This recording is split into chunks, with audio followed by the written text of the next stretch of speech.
నా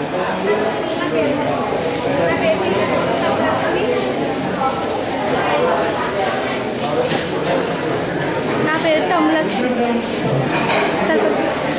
తమ్ములక్ష్మి. నేను 9th class చదువుతున్నాను. నేను 10th క్లాస్ చదువుతున్నాను. మా స్కూల్ పేరు జడ్పీహెచ్ హై స్కూల్. మా guide teacher Satyanarayana Das sir. నేను ప్రొడక్ట్ అపార్ట్మెంట్స్ ఫైట్ మీద తయారు చేశాను. బహుళ అంతస్తులోని ఫైట్ జరిగినప్పుడు మనం ఏం చేయాలంటే కన్స్ట్రక్షన్ చేసే ముందే మనం లాన్ నుంచి ఒక గొట్టం పెట్టుకోవాలి. లాన్ నుంచి ఒక గొట్టం పెట్టుకుంటే అది ఆ గొట్టం నుండి ఒక గొట్టం తీసుకోవాలి. ఆ గొట్టంలోనేమో భూగర్భ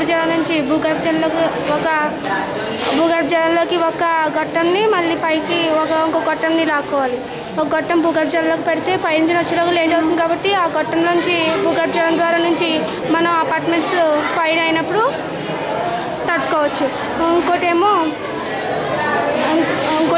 ఇంకోటేమో మనం చేసినప్పుడు పైన వచ్చేటప్పుడు ఫైర్ ఇంజిన్ కనెక్షన్ ఇచ్చుకోవాలి. కనెక్షన్ ఇచ్చుకుంటే ఫైర్ ఇంజిన్ వచ్చేలాగా బహుళ అంతస్తుని తట్టుకోవచ్చు.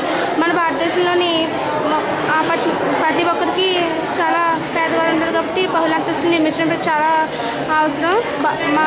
బహుళ అంతస్తులు అవసరం. ఈ ఫైర్ ఇంజిన్ మన భారతదేశంలో ఉంచారు. ఎందుకంటే అది ఫారిన్ కంట్రీస్లో వాడుతుంటారు. మన భారతదేశంలో ఫైర్ ఇంజిన్కి అంత ప్రొడక్ట్ ఉండదు కాబట్టి మనం అలాంటి ఫైర్ ఇంజిన్స్ ఫారిన్లో వాడుతుంటారు.